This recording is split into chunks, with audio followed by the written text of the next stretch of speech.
웨스트민스터 소요리 문답은 영국의 올리버 크롬웰이 호국경으로 재임하고 있던 시기인 1643년 7월 1일부터 1649년 2월 22일까지 웨스트민스터 사원에서 30명의 상하원 의원과 그리고 121명의 잉글랜드 성직자들 그리고 스코틀랜드 장로파 대표단이 참여해서 각고의 노력 끝에 만들어낸 청교도 신학과 개혁주의 신학의 정수를 담고 있는 신앙의 표준이 되는 교리 문답서입니다.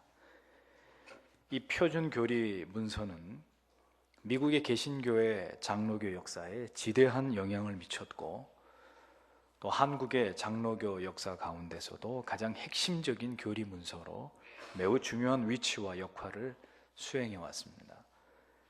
장로교에서 시행되는 모든 중요한 예식에서 이를테면 목사나 장로의 장립과 혹은 성도의 세례, 이 모든 문답에서 바로 이 웨스트민스터의 표준 교리들이 신앙생활의 표준으로 삼겠다는 엄숙한 서약의 기준이 되고 있는 것을 우리가 볼 수 있죠.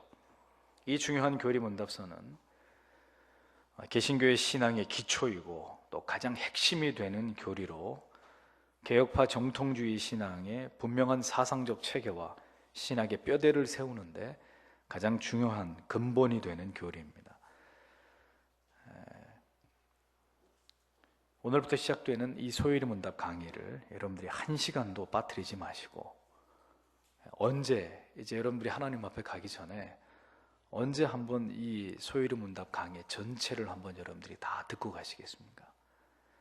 그러니 오후 예배마다 소요리 문답 강의가 이어질 때 내 신앙의 뼈대를 세운다 이런 각오로 여러분들이 빠지지 마시고 이 교리 문답 강의를 잘 들으셔서 개혁파 장로교회 성도로서의 여러분들의 신앙의 분명한 기초로 이 말씀을 삼고 여러분들이 신앙을 재무장하는 기회로 여러분들이 삼으시길 바랍니다. 소요리 문답의 1번의 문답은 너무너무 유명합니다. 근데 주로 목사님들이 1번만 많이 인용했기 때문에 그 1번이 많이 유명해졌는데 소요리 문답 첫 번째 질문은 바로 사람의 제일 된 목적이 무엇인가 이렇게 시작이 됩니다.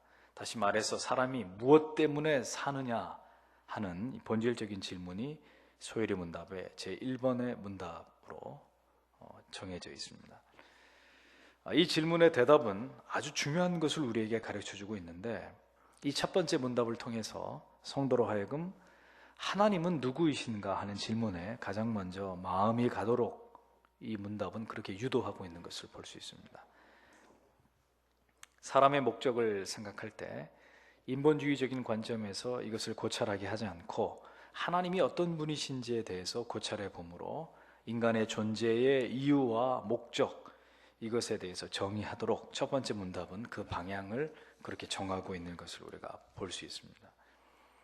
사람이 존재하는 목적을 물어보는 물음을 통해서 우리의 생각이 자연스럽게 하나님이 어떤 분이시고 우리 인간들을 어떤 목적으로 지으셨는지를 이 추적하는 쪽으로 우리의 사고가 흘러가도록 이 문답서의 첫 번째 질문은 그렇게 해서 전개가 되고 있습니다. 성경은 모든 존재하는 만물의 기원이 하나님이시라고 밝히고 있습니다. 누가복음 3장 23절 이하에 기록되어 있는 예수님의 이 족보를 쭉 여러분들이 따라가다 보면 그 족보에 대한 기술의 마지막 부분에 그 이상은 아담이요 그 이상은 하나님이시니라 이렇게 분명하게 기록되어 있어요. 그 말씀은 어느 나라 어느 민족이라 할지라도 그 기원을 계속해서 오리진 그 기원을 추적하다 보면 그 끝에는 바로 아담이 있고 그리고 그 아담 위에는 바로 하나님이 계신다라는 사실을 이 진리를 우리가 확인할 수 있는 것입니다. 결국 사람은 우연히 스스로 존재하고 있는 스스로 진화된 존재가 아니라 하나님께로부터 창조된 피조된 그런 피조물이라는 것을 성경은 우리에게 말씀하고 있는 것이죠. 인간뿐만이 아니라 모든 존재하는 물질의 그 근원, 그 기원이 바로 하나님이시라고 성경은 말씀하고 있습니다. 우리가 오늘 읽은 성경 본문인 이 로마서 11장 36절에서도 말씀하시기를 이는 만물이 주에게서 나오고 주로 말미암고 그리고 주에게로 돌아감이라 라고 분명하게 기록하고 있잖아요. 이것은 만물의 아르케, 근원이 무엇인지를 밝히는 가장 위대한 진리이고 그 진리에 대한 선언입니다. 모든 만물, 즉 모든 권세와 능력과 그리고 선하고 아름다운 것, 지혜롭고 가치 있는 모든 것들이 모두 하나님께로부터 비롯되었다는 진리를 성경은 일관되게 우리에게 말씀해 주고 있어요. 그렇기 때문에 존재하는 모든 만물들은 그 존재의 이유이며 목적이며 근원이 되시는 하나님을 찬양하고 하나님의 존재를 깊이 인식하고 그 하나님을 경외하고 그 하나님께 감사를 드려야 되는 의무가 모든 피조물들에게 있다는 겁니다. 나무는 이렇게 아름답게 잎을 펼쳐서 하나님을 감사하는 것이고 꽃은 그 화려한 꽃망울을 터뜨려서 하나님을 창조주를 향한 감사를 표현합니다. 사람은 하나님을 예배하고 하나님을 경배하고 그리고 하나님을 사랑하고 그리고 하나님의 말씀에 지켜 순종하고 그리고 우리가 할 수 있는 모든 방법을 다 동원해서 하나님을 찬양하는 것으로 하나님을 향한 우리의 감사의 의무를 다 하면서 살아가야 되는 존재가 우리 인간들이란 말이죠. 사람이 창조되어서 제일 먼저 생활을 시작한 곳이 어디입니까? 에덴 동산입니다. 에덴 동산. 그런데 에덴 동산은 에스겔 28장 그리고 에스겔 31장에 보면 이 에덴 동산을 어떻게 에덴 동산에 이름을 붙였느냐? 하나님의 동산 이렇게 되어 있어요. 성경에 보면 에스겔 28장 31장 에덴 동산을 하나님의 동산이라고 표현하는 것을 볼 수 있습니다. 에덴 동산은 하나님께서 만드신 하나님께서 주인이 되시는 동산이었습니다. 사람이 있고 그 다음에 에덴 동산이 있었던 것이 아니라 하나님께서 지으시고 조성하신 하나님이 주인이 되시는 동산이 먼저 있었고 그리고 아담과 하와가 그 동산 위에 창조됐습니다.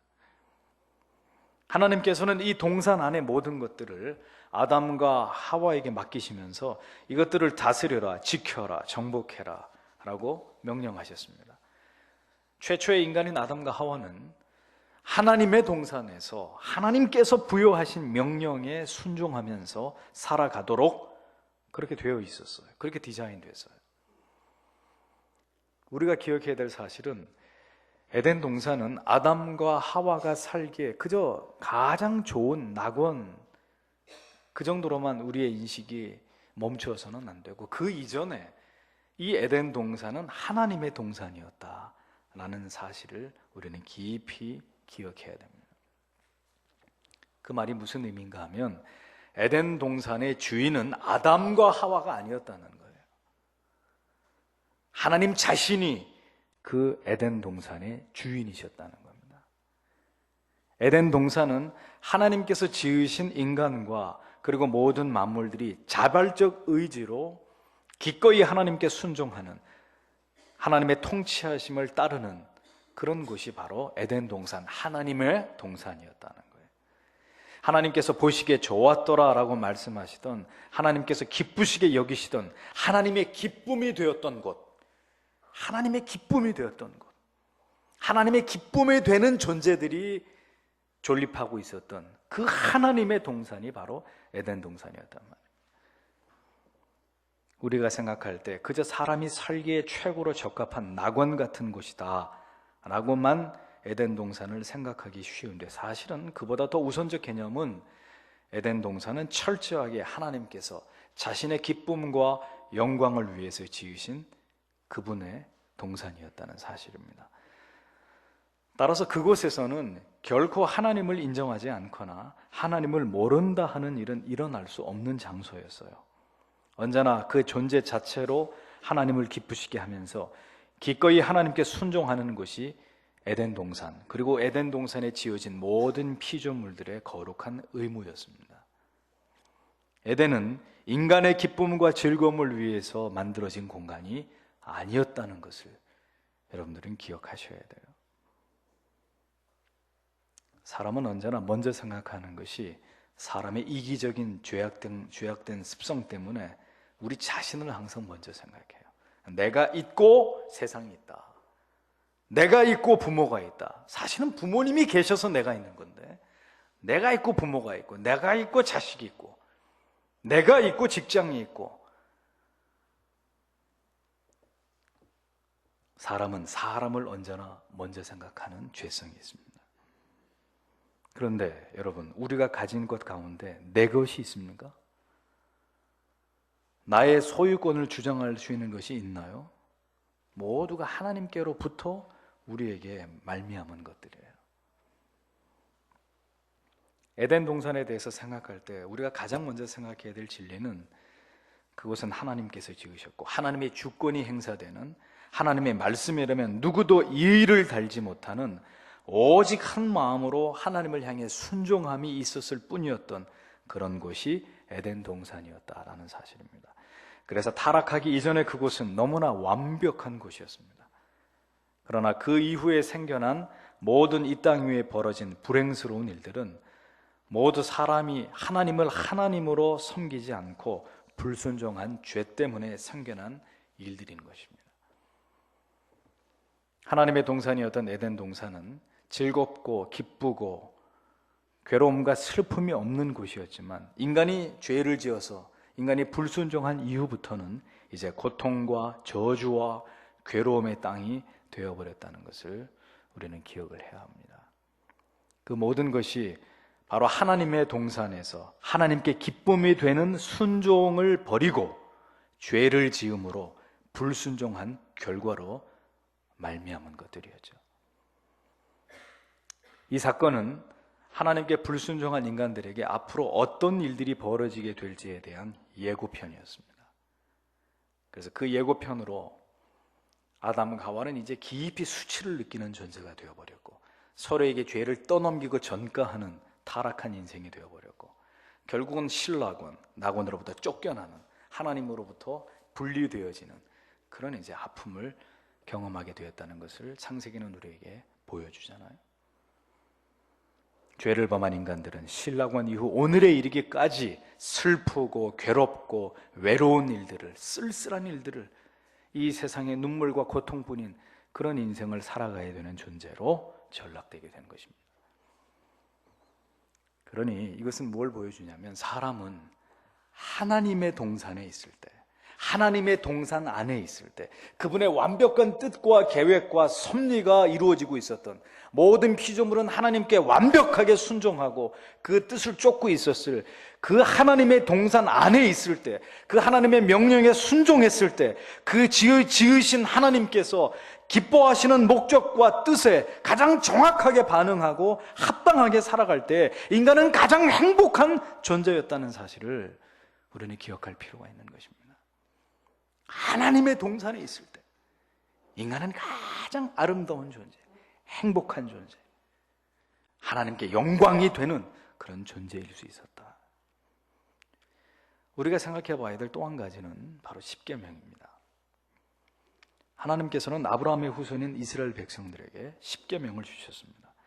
이 십계명의 내용을 잘 살펴보면 이 십계명을 통해서 우리가 알 수 있는 중대한 진리가 있는데, 그건 뭐냐? 이 역사의 주인공은 결코 인간이 아니라는 겁니다. 인간이 이 역사의 주인공이 아니고 이 모든 역사의 주인공은 하나님이시다. 십계명은 우리에게 그것을 보여줍니다. 사람이란 지극히 높으신 하나님을 사랑하고 섬겨야 하는 것이 본분이지, 자기 마음대로 자기 자신을 위해서 살아야 할 그런 존재가 아님을 우리는 십계명의 말씀을 통해 깨닫게 됩니다. 사람은 자기의 뜻과 자기의 고집을 따라 사는 자들이 아니라 하나님의 높으신 뜻, 그 뜻을, 그 말씀을 존중하고 그 말씀을 두려워하면서 살아가야만 한다는 사실을 십계명은 분명하게 우리에게 깨닫게 해주고 있습니다. 여러분, 헌법에도 전문이 있듯이 십계명을 말씀하시기 전에도 이 전문이 나옵니다. 전문이란 십계명과 모든 율법의 목적을 우리에게 가르치는 말씀인데, 출애굽기 20장에 십계명이 나오고 그리고 19장 1절부터 십계명을 주시게 된 상황을 설명하는 말씀이 기록되어 있는데 5절에서 6절에 이렇게 기록하고 있습니다. 세계가 다 내게 속하였으니 너희가 내 말을 잘 듣고 내 언약을 지키면 너희는 열국 중에서 내 소유가 되겠고 너희가 내게 대하여 제사장 나라가 되며 거룩한 백성이 되리라. 너는 이 말을 이스라엘 자손에게 고할지니라. 이것이 바로 이 십계명의 전문에 해당되는 내용입니다. 하나님께서 십계명을 내리시기 전에 그 내리실 말씀의 큰 뜻을 백성들에게 미리 말씀해 주셨는데 그 요지가 뭐냐? 세계가 다 내게 속하였는데 그 가운데 특별히 너희가, 이스라엘 너희가 나의 소유가 될 것이라는 그런 말씀이에요. 너희가 내 말을 잘 듣고 내 언약을 지키는 조건 하에서 너희들은 나의 특별한 소유가 될 것이다. 이것이 하나님의 말씀입니다. 이스라엘 백성들에 대한 하나님의 특별한 소유권을 주장하시는 말씀이에요.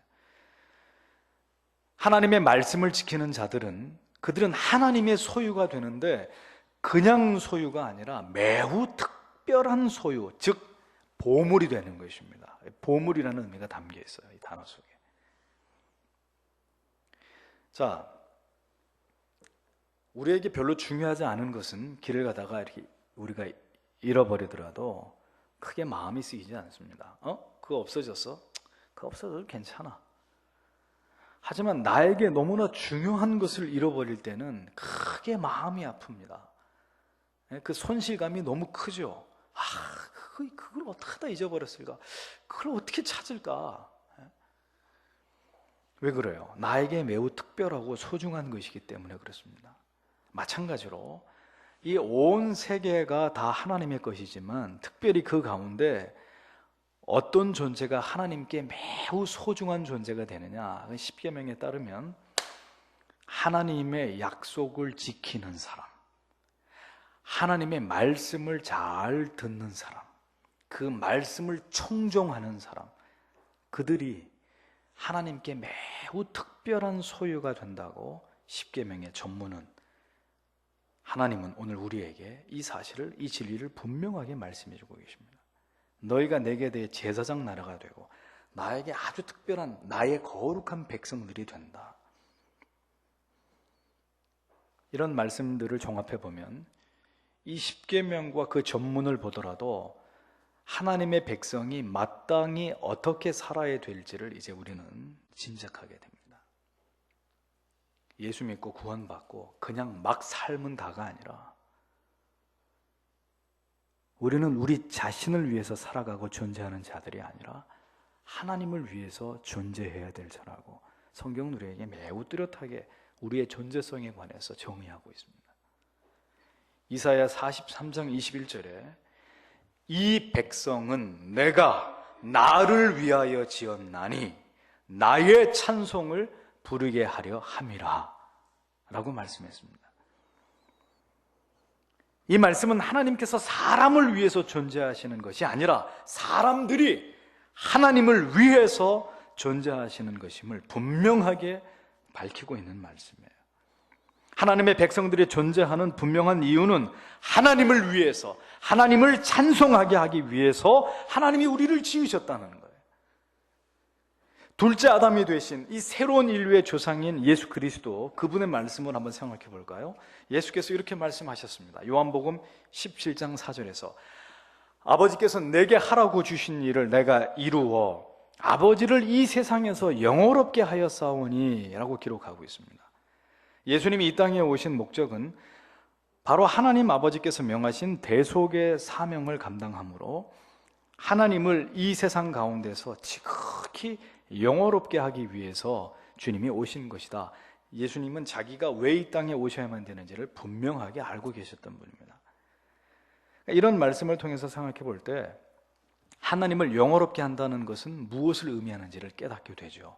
그것은 하나님을 가장 귀하게 알고 하나님을 가장 높이고 내 자신을 위해서 사는 것이 아니라 내 자아를 실현하고 내 야망과 꿈을 이루기 위해서 존재하는 것이 아니라 내가 먼저 하나님을 위해서 사는 것이고 하나님께서는 마땅히 우리에게 경배와 영광과 절대적인 순종을 받으시도록 우리가 살아가야 된다는 이 중대한 의미를 우리가 진리의 말씀 속에서 발견하게 되는 거예요.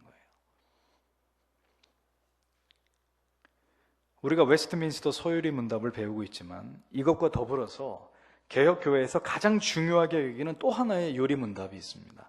1563년도에 독일에 있는 교회에서, 그러니까 16세기 종교개혁이 한창 활발하게 전개되던 때에 또 하나의 요리 문답이 만들어졌는데, 독일에서 하이델베르크 요리 문답입니다. 웨스트민스터 소요리 문답이 1647년경에 완성됐으니까 이 하이델베르크 요리 문답은 웨스트민스터 소요리 문답보다 1세기 또 100년 앞서서 종교개혁이 시작된 그 직후에 교회가 카톨릭으로부터 프로테스탄트가 이렇게 분리되어져서 성경을 기초로 해서 새로운 어떤 교리가 세워질 때에 만들어진 교리서가 바로 하이델베르크 교리 문답서예요. 그런데 웨스트민스터 교리 문답보다 100년이 앞선 것인데, 이 하이델베르크 교리 문답서의 1번이 뭐냐? 살아서나 죽어서나 당신의 유일한 위로는 무엇입니까? 하는 질문입니다. 이 질문에 대한 하이델베르크 이 교리 문답서의 답변은 이렇습니다. 좀 긴데 들어보세요. 살아서나 죽어서나 나는 나의 것이 아니요 몸도 영혼도 나의 신실한 구주 예수 그리스도의 것입니다. 그리스도께서는 보혈로 나의 모든 죄값을 완전히 치르사 나를 마귀의 모든 권세로부터 구원하셨고, 또한 나를 보호하시사 하늘에 계신 나의 아버지의 뜻이 아니라면 머리털 하나도 땅에 떨어지지 않게 하시며 참으로 모든 것이 합력하여 나의 구원을 이루도록 하십니다. 그러하므로 그리스도께서는 그의 성신으로, 과거에는 성령을 성신이라고 얘기했어요. 성신으로 나에게 영생을 확신시켜 주시고 나로 하여금 이제부터 마음을 다하여, 이게 중요합니다. 마음을 다하여 기꺼이 그를 위해 살도록 하십니다. 이것이 하이델베르크 교리 문답서에 당신의 유일한 위로가 무엇이뇨? 라는 질문에 대한 답변입니다. 그리스도께서 성령으로 나에게 영생을 확신시켜 주시고 나로 하여금 이제부터 마음을 다하여 기꺼이 그를 위해 살도록 하십니다.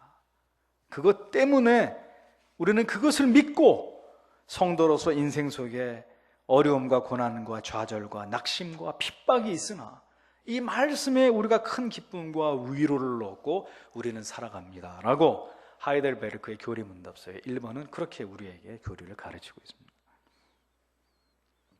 예수 그리스도가 나의 구주가 되시는 것이 나의 유일한 위로입니다. 그런 얘기예요. 그래서 나는 큰 소망을 가지고 기쁨을 가지고 주를 위해서, 하나님을 위해서 나는 살아갑니다. 이것이 종교개혁이 시작될 그 무렵에 모든 성도들에게 주입하고 가르쳤던 교리의 핵심이었습니다. 자, 여러분, 신앙이란 무엇일까요? 교리는 우리에게 답을 줍니다. 우리가 받은 그 구원, 그 구원의 기쁨을 가장 귀하게 여기면서 그러한 구원을 우리에게 베풀어 주신 하나님의 영광을 위해서 사는 것이 바로 신앙이고 성도의 도라고 성경은, 그리고 이 위대한 교리서들은 우리에게 이 진리를 전수하고 있습니다. 인생의 목적은 우리에게 구원을 베푸신 하나님, 그 하나님의 영광을 드러내는 것에 있음을 모든 이 교리 문답의 이 신조들은 우리에게 천명하고 있는 거예요. 하나님께서 우리에게 베푸신 것이 무엇인지를 정확히 아는 것에서, 그리고 그 다음으로 인간이 그러면 그런 은혜를 베푸신 하나님을 위해서 어떤 삶을 살아드리는 것이 인간이 존재하는 본질인지를 웨스트민스터 이 소요리 문답의 1번에서 우리에게 분명하게 가르쳐주고 있는 것입니다. 그러니 신앙에서 가장 중요한 것은 바로 우리가 받은 이 구원이 얼마나 귀한 것이고 놀라운 것이고 기쁘고 감격스러운 것인지에 대한 분명한 지적인 깨달음. 내가 이런 큰 것을 받았구나. 이런 위대한 무엇으로도 바꿀 수 없는 가장 귀한 것을 내가 하나님께로부터 받았구나. 그 깨달음이 있어야 되는 거예요. 이것이 바탕이 될 때 신앙 안으로 들어온 사람들에게 이제 분명하게 가르쳐야 될 부분이 뭐냐? 우리가 예수를 믿어서 복을 받고 예수를 믿어서 행복해지고 예수를 믿어서 모든 것이 형통해지는 것이 신앙의 본질이 아니라, 사람이 지어진 목적과 이유는 하나님의 영광을 위해서 지어진 것이므로 그 목적을 따라서 살아갈 때 그것이 우리에게 복이 되고 하나님께 영광이 되고 우리의 존재의 이유와 목적에 충실한 삶이 된다는 것을 이미 구원받은 여러분들이 배우고 익히고 깨닫고 그리고 그렇게 살아가야 된다는 것입니다. 하나님께서는 결코 인간만을 위한 하나님이 아니십니다. 여러분 착각하시면 안 돼요. 하나님께서 인간을 위하시고 사랑하시지만 인간을 위하고 사랑하시기만을 위해서 인간을 지으시는 게 절대 아니란 말이에요. 인간이 하나님을 위해서 존재할 뿐입니다. 이것이 올바로 우리 안에 설 때 하나님을 하나님 되시게 섬길 수 있는 거예요. 그럼 뒤집어서 얘기하면 이 부분이 우리가 하나님을 위해서 존재한다는 이 신앙의 위대한 대의가 우리 안에 바로 서 있지 않게 되면 우리 안에서 하나님이 하나님 되시지 못하는 거예요. 하나님이 하나님 되신 그 위치에서 그분이 받으셔야 될 영광과 위엄과 경배와 찬송과 그리고 절대적 복종을 그분이 받으셔야 되는데 우리 안에 이 대의가 바로 서 있지 않으면 하나님이 하나님 자리에서 매일매일 추락하시는 거예요. 우리는 무례한 신자와 무례한 교회가 될 수밖에 없는 것입니다.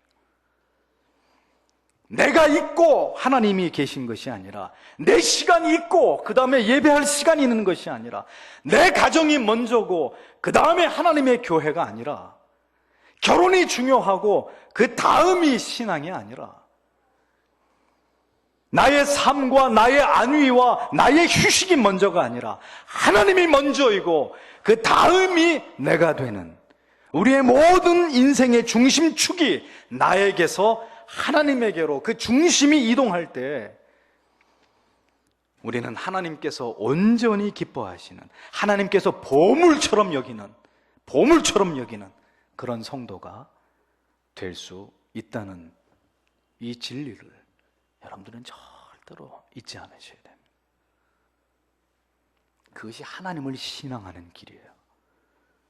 여러분들이 하나님을 기쁘시게 하는 삶을 살아가는 첩경이 되는 것입니다.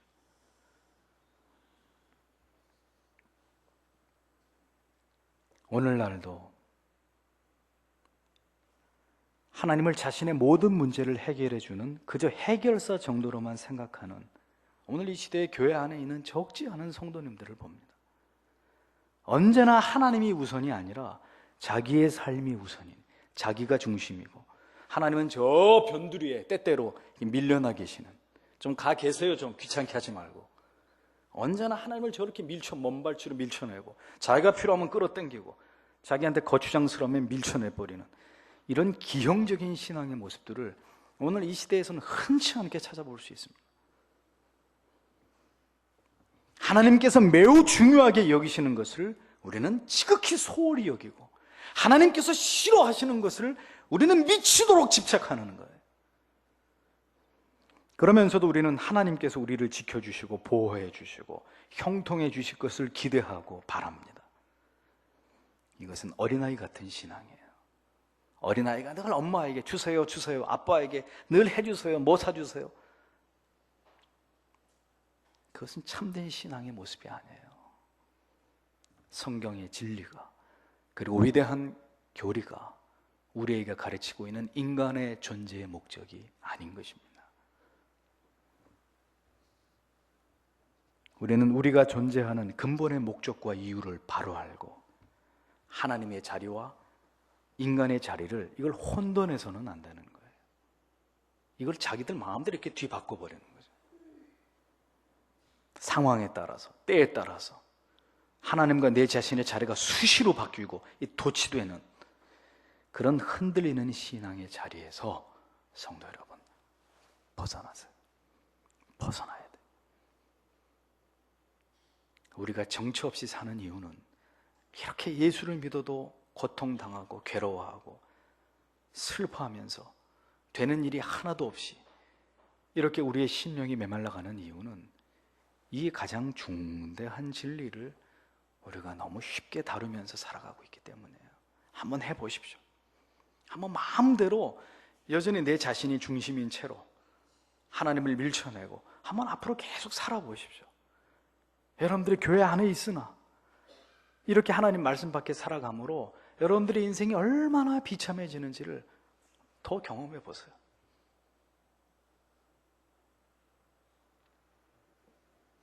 하나님을 사랑하는 것이 여러분들의 삶의 기쁨이 되어야 합니다. 하나님을 경외하는 것이 나의 존재의 이유이며 목적이며 본분이 되어야 되는 거예요. 용서하세요, 성도님들. 하나님을 가지고 장난을 치시면 안 돼요. 하나님을 가지고 장난을 치면 안 돼요. 그분을 내 형편과 처지에 맞추는 것이 아니라 오늘도 나를 어렵지만 힘들지만 피곤하지만 도저히 시간이 나지 않지만 아니 불가능에 가까운 상황이지만 그렇게 하나님을 기쁘시게 하려고 때로는 직장에서 잘리기도 하고 고스란히 내 호주머니에 들어올 수 있는 수백만 원에서 수천만 원에서 수억이 되는 이익들을 깨끗하게 포기할 수 있는 그것이 하나님 중심의 신앙이에요. 그것이 하나님이 있고 내가 있다고 믿는 성도들의 삶에서 나타나는 독특성입니다.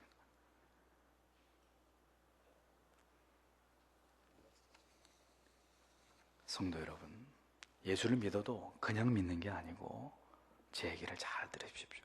잘 들으세요. 길도 말이죠. 예를 들면 설악산에 올라가는 여러 등산로들 가운데 가장 좋은 길이 있겠죠.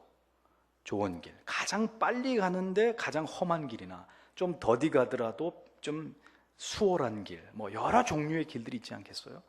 그러나 그 많은 길들 가운데서도 아주 산을 잘 타는 사람들한테 물어보면 어떤 코스가 제일 좋습니다 라고 말하겠죠. 가장 좋은 길, 바른 길, 합당한 길이 있단 말입니다. 신앙에서도 올바른 신앙의 길이 있어요. 구원받은 자들이 살아가야 될, 삶으로 고백하고 증명해야 될 성도만의 삶이 따로 있어요. 성도가 걸어가야 될 길이 따로 있단 말이에요.